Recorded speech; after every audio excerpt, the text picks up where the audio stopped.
I've got some treads here for a ship's ladder I'm building.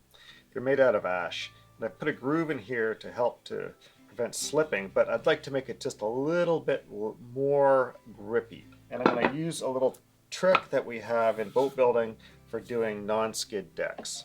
So I've varnished the rest of my treads here. So I'm using some of my same finish here, and you can do this with varnish or paint.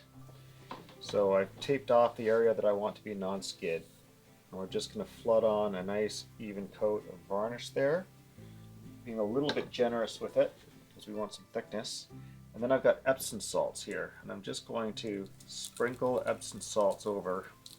Don't want to go too thick, just enough to sort of break up that surface a little bit. And then that's it. We're just going to leave that to sit.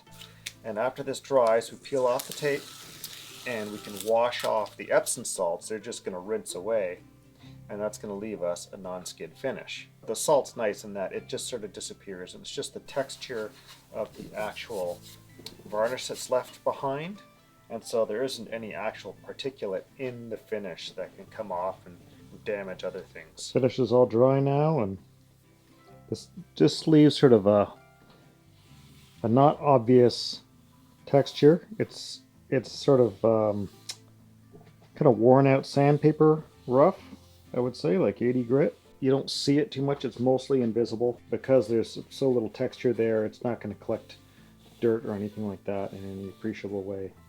But this will be easy to sand back if you don't like it, or if you want to try something different, or if you just want to revarnish and recoat. You can sand this right back, retape it, and reapply the texture just like before.